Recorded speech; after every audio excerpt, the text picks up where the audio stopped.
हृदरो गमस्वपिहिनोक्त चिरेण धीर। ये रासलीला का फल है सुनने का। भक्ति में उन्नति होती है श्री रासलीला को सुनने से। आइए हम लोग रासलीला में प्रवेश करें। रासलीला का पहला श्लोक है, भगवान पिता रात्रि शरदोत फुल्ल मल्लिकाः वीक्षरन्तुं मनश्चक्रे योग मायामुपाश्रितः तदोटुरो राजः ककुवर्धन प्राच्छानलिम्पन्नरुणेन सन्तमय विवर्चनीनामुदगाचुचो प्रियं प्रियाया इव दीर्घदर्शयन् दृष्ट्वा कुमुत्तव खण्डमण्डलं रमाननाभं यः कुमारुणं वनं च तत्कोमलगोपिरञ्जितं जगौकलं वामदृशां मनोहरं निशम्य गीतं तदनन्ववर्धनं ब्रजस्त्रिया कृष्णगीतमानसा आजम्बुरन्योन्यमलक्षितोद्यमा सयत्र कान्तो जबलोलकुण्डला दुहन्त्योऽभीययो काश्चित् दोहं हित्वा समुत्सुका पयोधीशत्वसंयाव मर्दवाश्चापराययो परिवेशयन् धित्वा पारयन्तः शुशुण्पयः शुश्रूषन्निं पतिं काश्चित् अश्यन्योपाश्य भोजनं लिम्पन्त्यप्रमृजन्तुन्या अञ्जन्त्यः काश्यलोचने व्यक्तस्तवस्त्राभरणात् काश्चित् कृष्णान्तिकमययो तावर्यमाना पतिभिः पितृभिः भ्रातृबन्धुभिः गोविन्दात्मानं नग्नवरतन्तमोहिता अन्तर्निः गृहीता काश्चित् गोप्यो लब्धविनिर्गमा कृष्णं तद्भावनायुक्ता तद्युर्मीलितलोचना दुस्सह पृष्ठविरह तीव्रता पशुता शुभाध्यान प्राप्ता च तश्लेष निर्वित्या क्षीण मंगला। इतना सुन लीजिए पहले। भगवान पिता रात्रि, इस रासलीला को कौन कह रहा है? जो स्वयं कौन कर रहा है? जो स्वयं भगवान है। कोई ऐसा वैसा नहीं है। श्री कृष्ण के अतिरिक्त रासलीला का संबंध किसी और से है ही नहीं। रासलीला में श्री कृष्ण स्वयं नागर हैं और नागरियां ब्रज गोपियां हैं। भगवान अपनी तारात्रि शरदोत फुल्ल मल्लिका, दिव्य शरद उत्सव, दिव्य शरद की रात्रि है वहां। शरदोत फुल्ल मल्लिका वीक्षरन्तुं मनश्चक्रे, अपने मन के चक्र में अपने मन से योग माया उपाश्रिता, दिव्य योग माया का स्मरण भगवान ने किया है। यहाँ चक्रवर्ती पाठ टीका लिख रहे हैं योग मायाम राधायाम उपाश्रिता, क्योंकि बिना श्री राधा रानी की रासलीला संभव नहीं है। वे स्वयं रासेश्वरी हैं, इसीलिए उनके बिना रासलीला संभव नहीं है। देखिए यहाँ पे ये जो रात्रि है ये साधारण नहीं है। श्रीधर स्वामी पाद ने रासलीला का कितना ड्यूरेशन बताया, कितना काल बताया, इसको एक दूसरे शब्दों में व्याख्या की है। रासलीला षड्मासकी, ये 6 महीने की रात्रि थी। और ये रात्रि कौन सी थी? ब्रह्मरात्रौ विचार्यैव, ब्रह्मरात्रि जो भगवान ने अपने मन से प्रकट की है। और उसके अंदर जो चंद्रमा है वो चंद्रमा भी साधारण नहीं है। वो चंद्रमा कौन है? वो चंद्रमा मनसो जातश्चक्षो, वेद का उपाख्यान है ये। श्री कृष्ण के हृदय में जब श्री राधा रानी दिव्य विभला होती हैं, जब राधा रानी दिव्य श्री कृष्ण का स्मरण करती हैं और अपने माथे को श्री कृष्ण के हाथ पे वक्षस्थल पे धरती हैं और उसका कुमकुम मिश्रित माथा श्री कृष्ण के हृदय में स्फुरित होता है, तब उधर से जो चंद्रमा निकलता है वो है चंद्रमा मनसो जातश्चक्षो। ये वो चंद्रमा है, बहुत अलग है ये पूरी रासलीला का। अब देखो, अब आते हैं श्री कृष्ण ने क्या किया, फिर बनवंशी बजाई। श्री कृष्ण आ गए, नायक आ गए, सारा का सारा एनवायरमेंट बन गया, पूरा का पूरा प्रकृति भगवान ने सुशोभित कर दी। अब गोपियों को बुला रहे हैं श्री कृष्ण, कैसे? वंशी बजाकर। भगवान ने वंशी बजाई है। निशम्य गीतम तदनंग वर्धनम ब्रजस्त्रिया कृष्ण गृहीत मानसाः निशम्य गीतम, शाम्या नाम निशम्य। और क्या बजाया वंशी में? जगौ कलम, क्लीम। श्री कृष्ण ने क्लीम शब्द बजाया। क्लीम का अर्थ क्या है? ककारो नायिका कृष्ण सच्चिदानंद विग्रह, इकारो प्रकृति राधा महाभाव स्वरूपिणी। वो क्लीम शब्द से पहले श्री ठाकुरानी जी का वर्णन किया है। श्री राधा रानी आइए अब रासलीला जू में प्रवेश कीजिए। श्री राधा रानी की उपासना करी है। उसके बाद गोपियों को बुलाया है, वंशी बजी। अब देखिए गोपियां किस प्रकार से आ रही हैं। पहली गोपी, दुहन्त्यो भी ययो काश्चिद दोहम हित्वा समुत्सुका पयोधि शक्र संयाव मर्दवाशा पराययो। पहली गोपी गाय का दूध निकाल रही थी। दूध निकालते निकालते बंसी की आवाज गोपी के कान में पहुंची। जैसे ही बंसी की आवाज गोपी के कान में पहुंची, गोपी तुरंत उठ के भागना चाहा, लेकिन फिर उसके बाद थोड़ी सी आगे बढ़ी, लेकिन पीछे मुड़ करके जो आधी बाल्टी दूध निकालिया था उसको अपने पैर से मारा और गिरा दिया। वंशी ने कहा, अरे गोविंद बुला रहे हैं, ठीक है, पर ये आधी बाल्टी दूध जो तुमने निकाला क्यों फेंक के चली गई? उसने कहा, श्री गोविंद का दर्शन करते करते उनके साथ, श्री गोविंद का दर्शन करते करते उनके साथ विचरण करते करते यदि बीच में ये आधी बाल्टी दूध याद आ जाता तो उतनी देर के लिए मैं कृष्ण रस से वंचित हो जाती, तो मानो समस्त इंद्रियों का परित्याग करके और गोपी कृष्ण दर्शन के लिए भागी। पहली गोपी। दूसरी गोपी, दोहम हित्वा समुत्सुका पयोधि शंख संयाम मर्दवाश्च परायो परिवेशयन् हित्वा पारयन्तः शुशुन्पयः शुश्रूषन्दिं पतिं काश्चित् अशन्यो पाश्य भोजनम्। कोई गोपी अपनी आंख में काजल लगा रही है, काजल लगा रही, अपने आप को मोटे मोटे काजलों से सुशोभित कर रही। इतने में गोविंद की वंशी बजी और वंशी बजते ही इतनी जोर की घबराहट हुई कि वो सारा काजल मुंह पे लगा लिया जल्दी जल्दी में श्री कृष्ण से मिलने के लिए।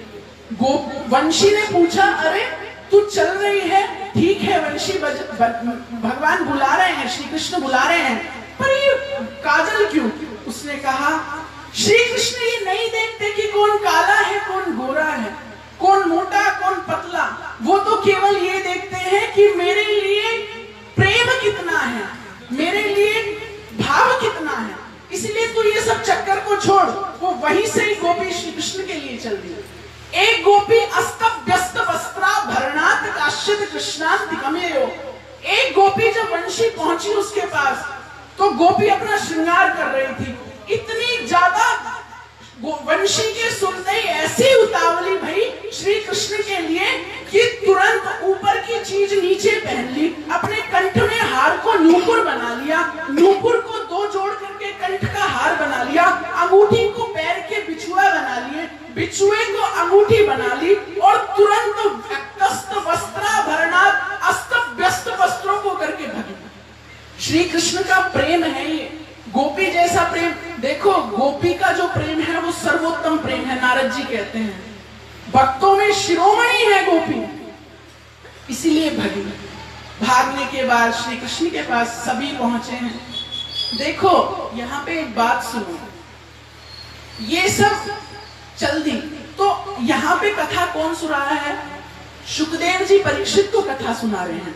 जिस तरीके से गोपी चली है तो परीक्षित जी ने अंदर से प्रश्न पूछा, उनको शंका हुई, पूछा उन्होंने शुकदेव जी से, गुरुदेव कृष्णं विदु परम कांतम न तो ब्रह्मतयामुने गुण प्रवाहु परमस्ताशाम गुणधियाम कथम।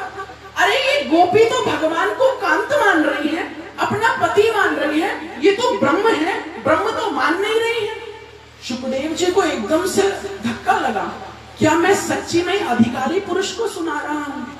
लेकिन फिर बाद में कहा, ये उत्तम श्रोता है, इसने यदि यह प्रश्न पूछा है तो जगत के कल्याण के लिए पूछा है।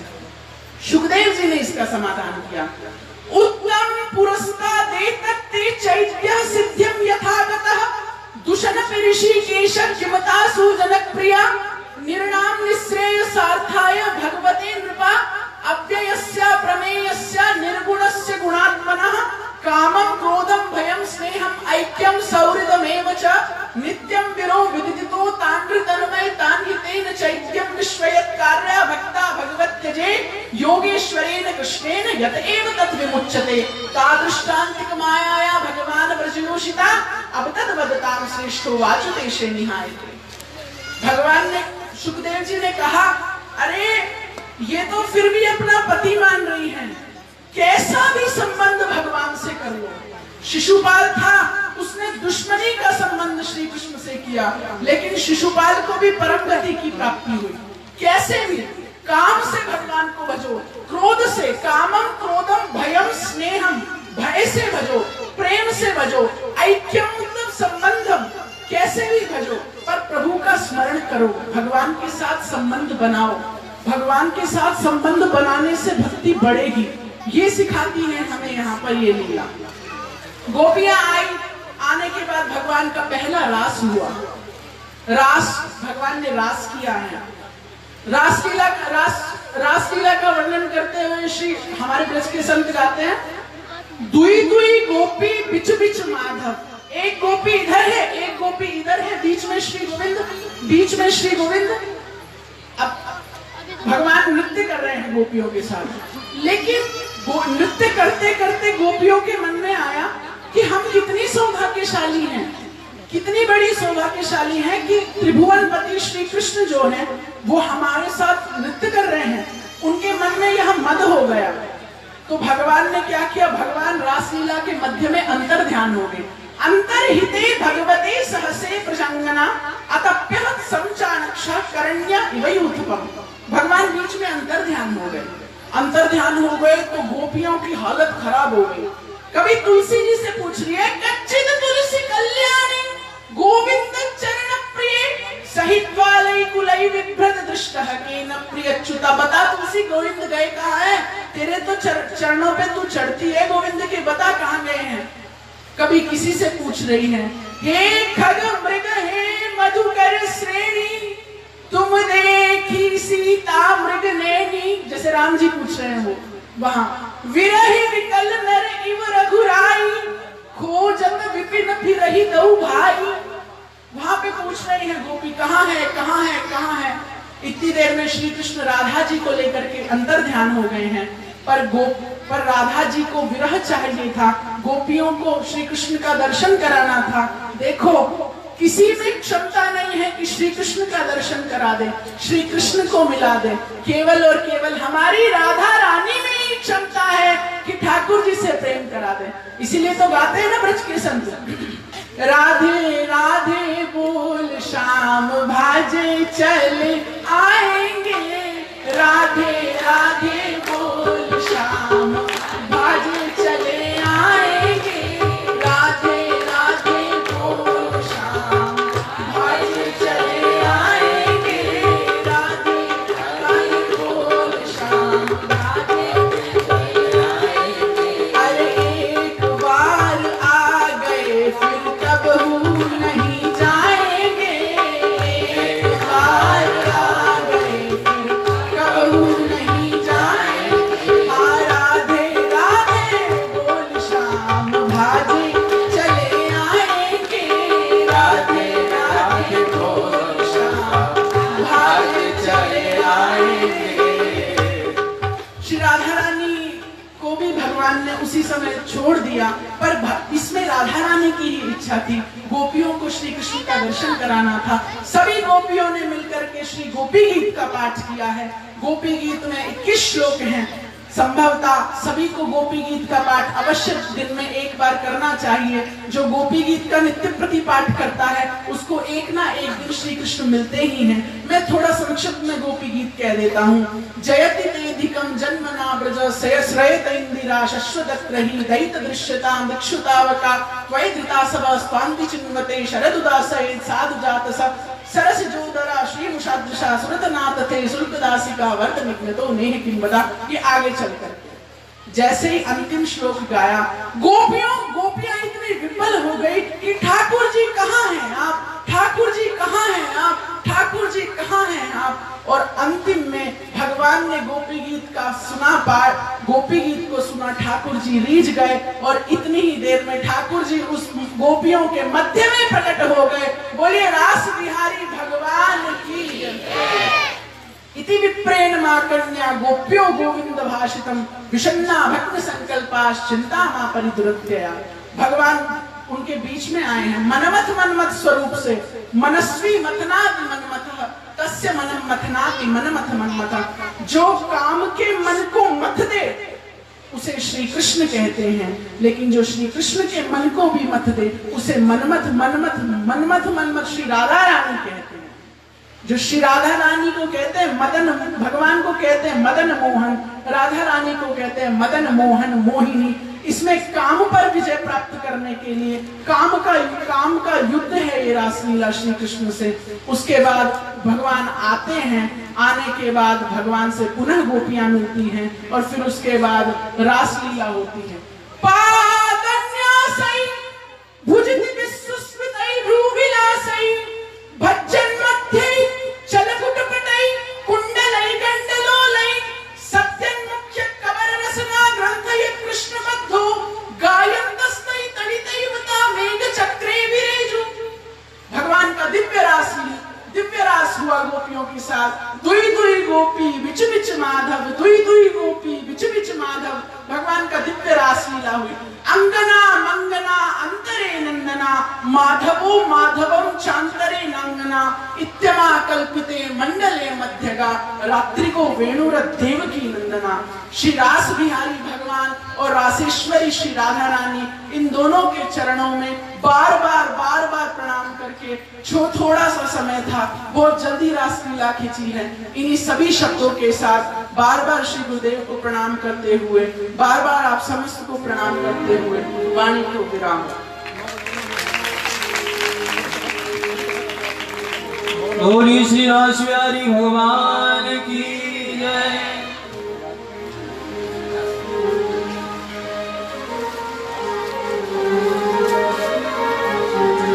होए सो रास रचो वृंदावन, है रही पायल की झनकार।